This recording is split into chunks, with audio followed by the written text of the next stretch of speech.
Shalom, Ibu Bapak, Saudara-saudaraku, keluarga besar GKI Marta Dirja Purwokerto, maupun para sahabat GKI Marta Dirja di berbagai kota dan di berbagai tempat. Senang sekali hari ini, Kamis 15 September 2022, bersama dengan saya Pendeta Stefanus Lim, kita sama-sama akan mengikuti kalam kuliah Alkitab malam dengan satu tema yang menarik, kasih yang mengubahkan. Kita nanti akan mendalami firman Tuhan dari Kejadian 32 ayat 22 sampai dengan ayat 31. Ibu Bapak, saudaraku terkasih, mari kita membuka dan mengawali kalam ini dengan memuji Tuhan lewat sebuah lagu Janjimu Seperti Fajar.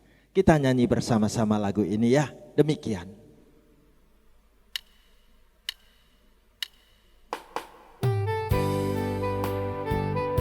Mari saudaraku, kita percaya bahwa janji Tuhan sungguh selalu ada buat saudara dan saya.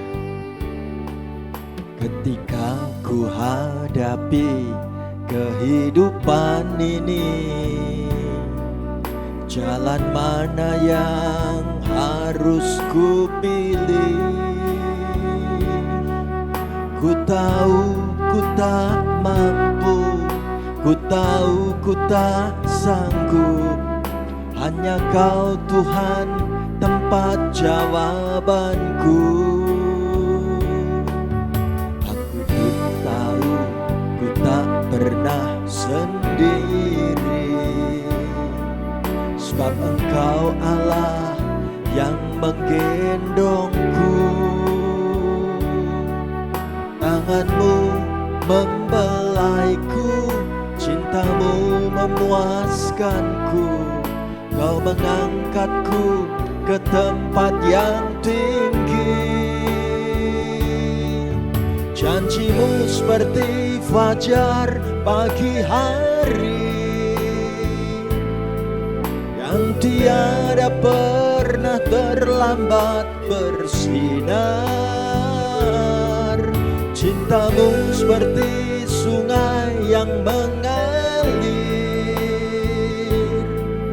dan ku tahu betapa dalam kasih-Mu. Janji-Mu seperti fajar pagi hari, yang tiada pernah terlambat bersinar. Cintamu seperti sungai yang mengalir, dan ku tahu betapa dalam kasih-Mu. Amin. Mari kita berdoa bersama-sama. Terima kasih Tuhan Yesus, kami punya kesempatan untuk mengikuti kalam sebentar lagi.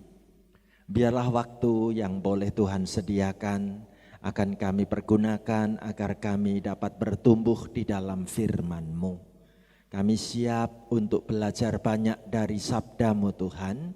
Pakai dan perlengkapi hamba-Mu membagikan dan mewartakan sabda firman-Mu ini. Kami bersepakat menyerahkan acara kalam kuliah Alkitab malam saat ini dari awal sampai akhir diberkati dalam nama Tuhan Yesus. Haleluya. Amin.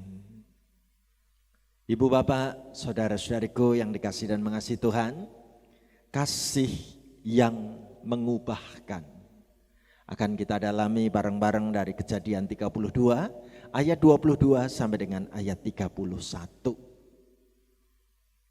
Saya akan membacakan firman Tuhan untuk kita bersama-sama. Demikian.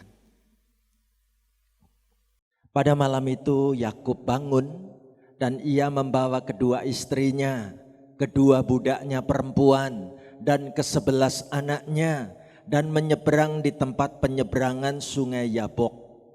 Sesudah ia menyeberangkan mereka, ia menyeberangkan juga segala miliknya. Lalu tinggallah Yakub seorang diri. Dan seorang laki-laki bergulat dengan dia sampai fajar menyingsing. Ketika orang itu melihat bahwa ia tidak dapat mengalahkannya, ia memukul sendi pangkal paha Yakub sehingga sendi pangkal paha itu terpelecok ketika ia bergulat dengan orang itu. Lalu kata orang itu, biarkanlah aku pergi karena fajar telah menyingsing. Sahut Yakub, aku tidak akan membiarkan engkau pergi jika engkau tidak memberkati aku. Bertanyalah orang itu kepadanya, siapakah namamu? Sahutnya, Yakub. Lalu kata orang itu, namamu tidak akan disebutkan lagi Yakub, tetapi Israel, sebab engkau telah bergumul melawan Allah dan manusia dan engkau menang. Bertanyalah Yakub, katakanlah juga namamu. Tetapi sahutnya, mengapa engkau menanyakan namaku? Lalu diberkatinyalah Yakub di situ. Yakub menamai tempat itu Peniel. Sebab katanya, aku telah melihat Allah berhadapan muka, tetapi nyawaku tertolong. Lalu tampaklah kepadanya matahari terbit ketika ia telah melewati Peniel, dan Yakub pincang karena pangkal pahanya. Amin. Ibu bapak, saudaraku terkasih, tema yang menarik tentang kasih yang mengubahkan. Pertama-tama, kita perlu mengenal lebih dalam siapa pribadi Yakub itu. Dengan cara apa kita bisa mendalami, mengenal tentang pribadi Yakub? Ayo, 2 ayat ini kita baca bareng-bareng dari Kejadian 32 ayat 22 dan 23 ya. Mari sama-sama kita baca begini. Pada malam itu Yakub bangun dan ia membawa kedua istrinya, kedua budaknya perempuan dan ke-11 anaknya, dan menyeberang di tempat penyeberangan sungai Yabok. Sesudah ia menyeberangkan mereka, ia menyeberangkan juga segala miliknya. Ibu bapak, saudaraku terkasih, bacaan firman ini mau menunjukkan kepada saudara dan saya mengenal karakter pribadinya Yakub. Kita tahu bahwa Yakub sungguh-sungguh selama ini pernah menipu kakak kandungnya, yaitu Esau. Yakub pergi sebagai sosok laki-laki yang melarikan diri. Dia takut kalau dibunuh oleh Esau. Jadi Yakub hidup sebagai seorang pelarian. Namun Tuhan mau mengajar kepada Yakub agar Yakub tidak terus-menerus menjadi pribadi yang melarikan diri. Tuhan mau supaya Yakub berani membuka relasi baru dengan Esau kakaknya. Dan Tuhan tidak akan meninggalkan Yakub seorang diri. Maka Alkitab mengatakan pada malam hari itu Yakub mau mengajak istrinya, pembantu-pembantunya, anak-anaknya, seisi keluarganya untuk menuju tempat penyeberangan di sungai Yabok. Ini adalah perjalanan untuk pulang kembali bertemu dengan kakak kandungnya yang bernama Esau. Beberapa ahli tafsir mengatakan sekitar 20 tahun lamanya Yakub hidup sebagai pelarian. Yakub terus-menerus menghindari kenyataan kalau ia mesti nanti berjumpa dengan Esau kakaknya. Tapi Tuhan mau agar Yakub siap untuk bertemu dengan kakaknya. Saudaraku, lihat Yakub, nama yang artinya adalah penipu, ternyata benar-benar memiliki strategi yang licik untuk mau bertemu dengan kakak kandungnya Esau. Ia memilih waktunya malam hari. Kenapa kok malam? Karena ia takut kalau sampai ketahuan. Bagaimana nanti kalau Esau dan rombongan orang-orang yang mengikut Esau mengenal bahwa Yakub sedang menyeberang. Jadi demi amannya Yakub memilih waktunya malam hari. Ya. Bagaimana proses menyeberang sungai Yabok? Lihat, yang dipasang di depan adalah kedua orang istrinya, kedua budaknya perempuan, dan ke-11 orang anak-anaknya. Yakub menyerahkan keluarganya untuk mengawali lebih dahulu dalam proses penyeberangan ini. Yakub cari aman nanti paling belakang. Ya. Jadi pemikiran Yakub, kalaupun nanti ada apa-apa, diserang atau diserbu atau kemudian akan dibunuh oleh kakak kandungnya yang bernama Esau, Yakub masih ketinggalan di belakang, bisa pergi, bisa lari, bisa sembunyi, begitu pikirnya.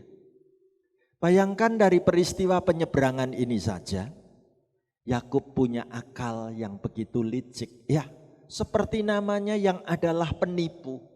Ia rela mengorbankan keluarga demi kepentingan diri pribadi. Apa yang dicatat pada ayat 23?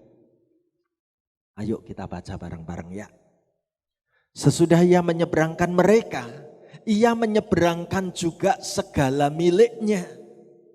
Sekarang pada lapisan yang kedua, yang diseberangkan adalah semua harta milik dan ternak-ternaknya. Yakub punya pemikiran yang licik lagi, supaya nanti Esau kakakku mau dilobi dengan harta milik. Ya. Ia berpikir bagaimana supaya nanti Esau sang kakak tidak marah. Maka ia pun persiapkan harta milik itu sebagai barisan yang kedua untuk mengganti rugi. Ya. Yakub ada di mana? Saudaraku, Yakub tetap seorang diri, sembunyi dan belum mau menyeberang. Itu karakter Yakub. Mengingatkan saya dengan sosok binatang lebah. Ya, ada seorang menulis kata-kata yang bagus, jangan seperti lebah atau tawon. Ada apa dengan lebah atau tawon? Ditulis begini, mulutnya bawa madu, tapi pantatnya bawa sengat katanya. Ya, saudaraku, Yakub strateginya gak beda jauh dengan lebah. Ya, bagaimana ia mau mengumpankan keluarganya, mengumpankan harta bendanya, yang penting aku nanti selamat. Nah, apakah Tuhan rela Yakub tetap menjadi sosok penipu yang licik seperti ini? Alkitab katakan Tuhan mau mendidik Yakub lewat peristiwa di malam hari itu. Mana buktinya? Ayo kita baca bareng-bareng Kejadian 32 ayat 24 dan 25 ya. Mari bersama-sama kita baca begini. Lalu tinggallah Yakub seorang diri, dan seorang laki-laki bergulat dengan dia sampai fajar menyingsing. Ketika orang itu melihat bahwa ia tidak dapat mengalahkannya, ia memukul sendi pangkal paha Yakub sehingga sendi pangkal paha itu terpelecok ketika ia bergulat dengan orang itu. Saudaraku, Yakub yang punya rencana-rencana licik, punya strategi-strategi yang rela mengumpankan keluarga, mengumpankan harta benda. Tuhan mau Yakub harus memberesi masa lalunya, memberesi pergumulan hidupnya. Dengan cara apa? Tuhan kirim sosok seorang laki-laki, sosok utusan Allah, sosok malaikat untuk mengajak bergulat dengan Yakub dari malam sampai fajar menyingsing. Bagaimana kita bisa bayangkan Yakub bergulat dengan utusan Allah dari malam sampai fajar menyingsing. Alkitab katakan, bagaimana utusan Allah ini mau mendidik Yakub. Caranya, Yakub dibuat terpukul sendi pangkal pahanya, sehingga sendi pangkal paha Yakub itu terpelecok. Sehingga Yakub sekarang kalau jalan kakinya pincang. Alkitab mau mengatakan untuk Yakub, bagaimana peristiwa saat itu adalah peristiwa bergumul bersama dengan Tuhan. Sekaligus Yakub perlu berdamai dengan diri sendiri. Bahwa letak kekuatanmu bukan pada kakimu yang bisa lari terbirit-birit kalau nanti sampai Esau kakakmu datang. Engkau tidak lagi bisa melarikan diri karena jalanmu sekarang terpincang-pincang dan terseok-seok. Bagaimana Tuhan mendidik Yakub melalui utusan, melalui malaikat ini. Supaya Yakub terus bergumul bersama Tuhan. Yakub mesti menjadi pribadi yang berdamai dengan dirinya sendiri. Puji Tuhan. Ibu bapak, saudaraku, coba sekarang kita melihat bukan pada diri Yakub, bukan pada diri orang lain, tapi melihat potret identitas diri masing-masing di antara kita saat ini. Siapa aku? Bagaimana masa laluku? Dan seperti apa aku menjalani kehidupanku di hari-hari yang sudah aku lewati?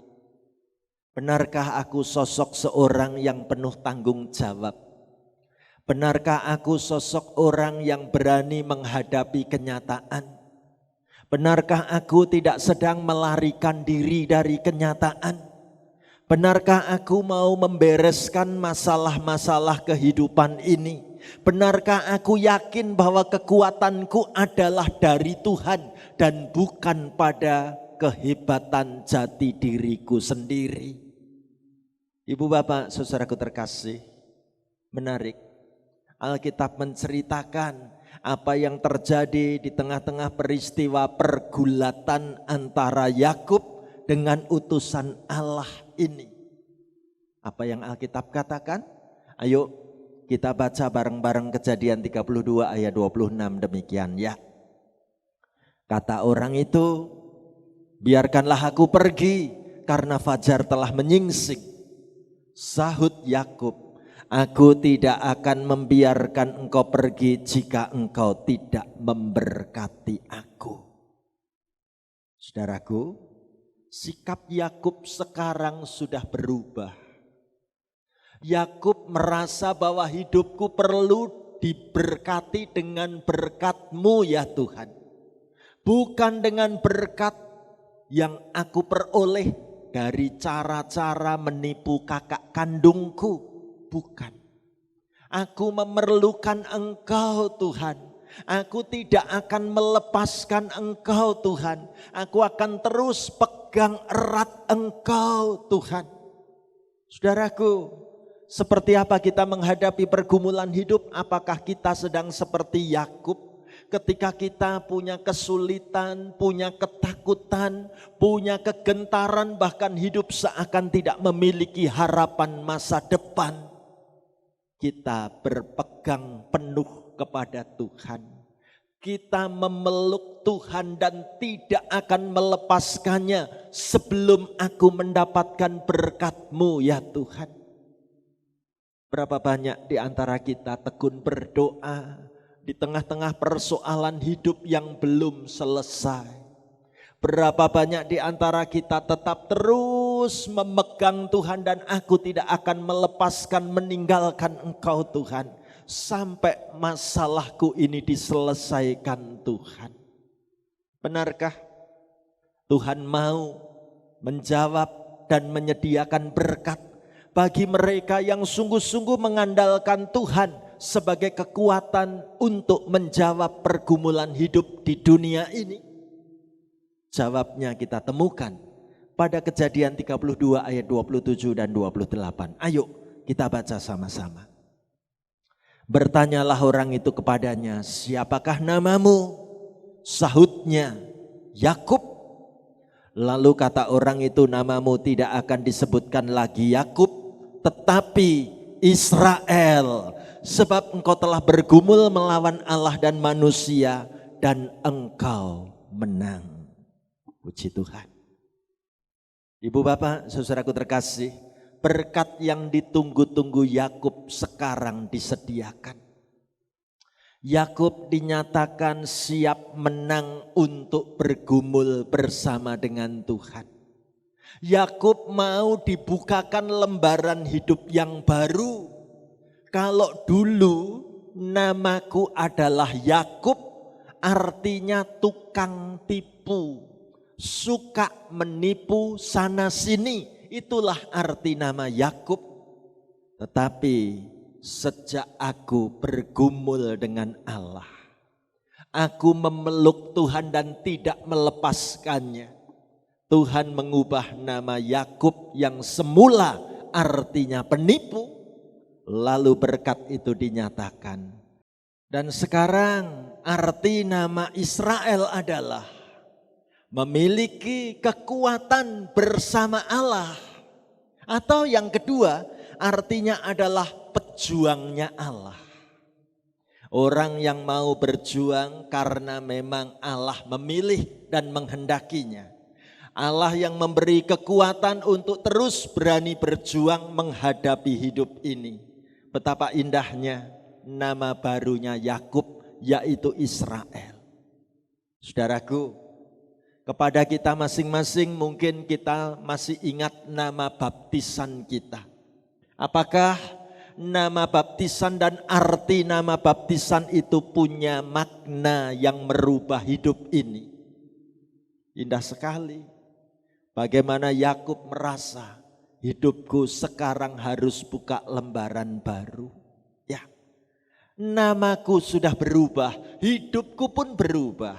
Aku siap memiliki kekuatan dari Allah, dimampukan oleh Allah untuk terus berani berjuang dan bukan melarikan diri. Indah sekali. Lalu apa yang terjadi, saudaraku? Inilah kisah yang menarik ketika Alkitab menceritakan kelanjutannya. Kita baca ayat 29 sampai dengan ayat 31 ayat. Bertanyalah Yakub, katakanlah juga namamu. Tetapi sahutnya, mengapa engkau menanyakan namaku? Lalu diberkatinyalah Yakub di situ. Yakub menamai tempat itu Peniel. Sebab katanya, aku telah melihat Allah berhadapan muka, tetapi nyawaku tertolong. Lalu tampaklah kepadanya matahari terbit ketika ia telah melewati Peniel. Ibu bapak, saudaraku terkasih, menarik. Yakub mendapatkan berkat di dekat sungai Yabok itu ketika ia mau menyeberang. Yakub diberkati Allah di tempat itu. Tempat yang penuh kenangan. tempat di mana aku merasa dikasihi dan disayang Tuhan, tempat di mana aku mesti meninggalkan masa laluku dan membuka lembaran hidup yang baru, tempat di mana Allah mengubah keadaan hidupku menjadi sosok seorang prajuritnya Allah. Indah sekali. Dan apa kata Alkitab?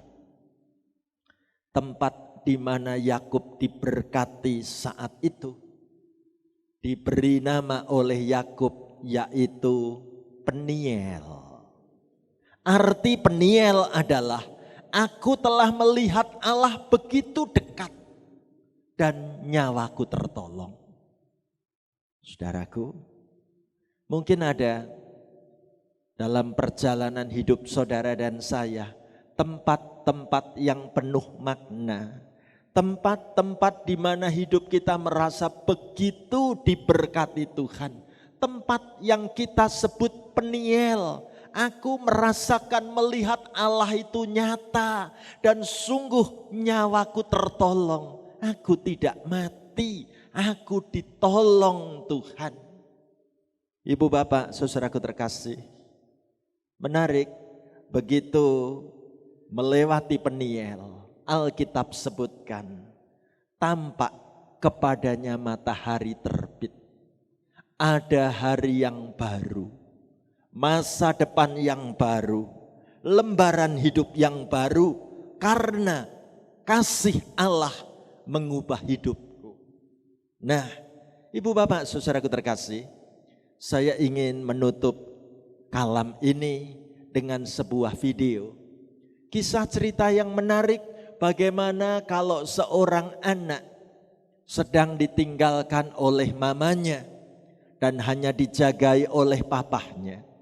Saat anak ini merasa butuh ditemani, apa yang dilakukan oleh anak kecil ini? Ayo kita belajar dari video berikut ini.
Saudaraku, video ini mau mengajari kepada kita sikap tidak ingin ditinggalkan oleh ayah yang memberi rasa aman padaku. Menarik kalau kita pun bisa berjuang seperti anak kecil ini. Tuhan, aku tidak ingin jauh darimu. Aku terus mau akan tetap bersama denganmu Tuhan. Jangan tinggalkan aku. Puji Tuhan. Inilah kalam yang membuat kita semakin memahami. Ada kasih Allah yang bisa mengubahkan hidup saudara dan saya. Saya kagum dengan kisah anak sekolah minggu yang diajak untuk mengubah kehidupan ini karena merasa aku sudah disayang Tuhan. Bagaimana anak-anak sekolah minggu diajari untuk sungguh-sungguh bertekad ada kasih yang mengubahkan hidupku. Dibuatkan nomor undian. Nomor undian ini bisa pakai roda berputar atau bisa juga pakai nomor yang nanti diambil dari wadah sebuah kotak. Ya, aku dapat nomor berapa? Kalau dapatnya nomor 1, buang sampah asal-asalan, berarti hidupku ini belum beres. Ya, nomor ini harus aku masukkan kembali. Aku harus cari nomor yang lain lagi. Begitu dapatnya nomor 2, hati-hati di jalan raya. Puji Tuhan, aku harus bisa hati-hati di jalan raya. Anak sekolah minggu ini boleh kembali duduk. Dilanjutkan temannya maju, ambil nomor. Ya, andai kata dia ngambil nomor, dapatnya nomor 3, mencontek saat ujian, berarti hidupku ini belum beres. Nomor itu harus masuk lagi. Aku ambil nomor baru, dapatnya nomor 4, terlambat bangun tidur. Aku enggak mau itu terjadi. Nomor itu kembali dimasukkan. Dia cari nomor lagi. Puji Tuhan dapatnya nomor 5. Aku rajin berdoa. Terima kasih Tuhan. Engkau mengingatkan aku biar rajin berdoa. Langsung balik ke tempat duduk. Dilanjutkan oleh anak sekolah minggu berikutnya. Dia maju ke depan, ambil nomor, kok dapatnya nomor 6, tidak mengerjakan PR. Ya, aku enggak mau. Aku harus masukkan nomor ini lagi. Puji Tuhan saat diambil nomor, dapatnya nomor 7. Rajin baca firman Tuhan. Terima kasih Tuhan, Engkau mengingatkan aku agar rajin baca Alkitab. Lalu dia kembali ke tempat duduk. Lalu anak yang lain lagi maju ke depan, ambil nomor lagi, dapatnya nomor 8, gampang marah. Aduh, aku belum berubah nih kalau masih gampang marah. Nomor itu dimasukkan lagi. Dia cari nomor yang baru, dapat nomor 9, suka menolong orang tua. Puji Tuhan, Tuhan mengingatkan agar aku sering-sering menolong orang tuaku. Dia boleh kembali duduk. Dilanjutkan oleh anak sekolah minggu yang lain. Maju ambil nomornya 10. Bolos sekolah minggu. Aku enggak mau itu terjadi dalam hidupku Tuhan. Ya, nomor itu ditaruh lagi, dia cari nomor baru. Puji Tuhan, dapat nomor 11. Menyanyi memuji Tuhan. Aku akan menyanyi memuji Tuhan waktu di kamar mandi, waktu bersiap mau berangkat sekolah, waktu di perjalanan, waktu istirahat, waktu berkumpul bersama keluarga. Aku kepingin menyanyi lagu-lagu untuk memuliakan-Mu Tuhan. Puji Tuhan. Anak ini boleh kembali duduk. Dilanjutkan anak berikutnya. Mengambil nomor. Kok dapatnya nomor 12, mainan HP terus-terusan. Tuhan, aku kepingin berubah. Dia taruh nomor itu lagi. Dia cari nomor mana yang baru untukku. Puji Tuhan kalau dia dapatkan nomor-nomor yang memberi perubahan hidup. Ibu bapak saudaraku terkasih, seperti inilah cara anak-anak sekolah minggu ingin berubah di dalam kehidupannya.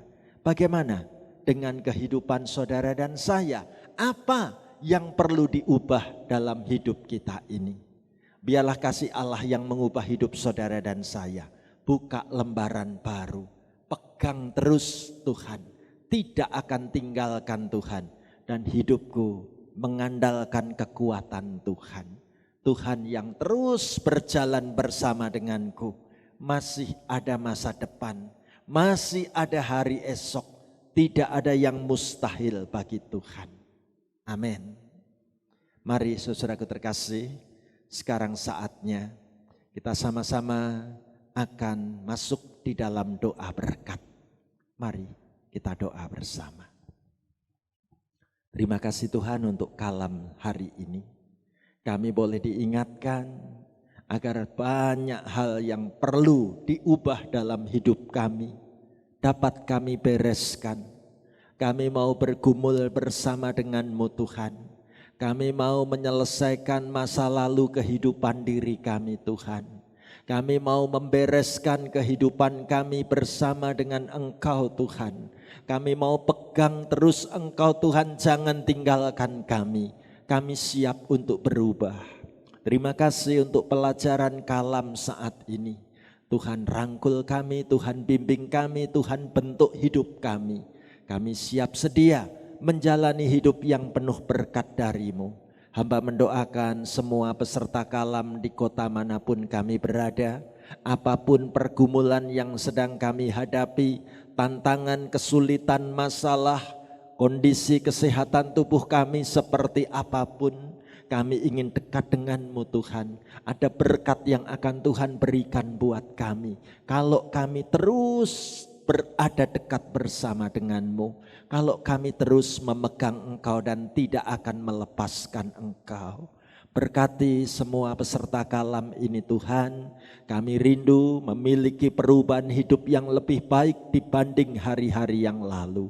Di dalam nama Tuhan Yesus kami bersukacita untuk pengajaran firman Tuhan di hari ini. Terpujilah namamu Tuhan Yesus. Haleluya. Amin. Saudaraku terkasih, demikianlah acara kalam saat ini. Tuhan beserta kita dan Tuhan memberkati kita. Sampai kita bertemu dalam kesempatan berikutnya.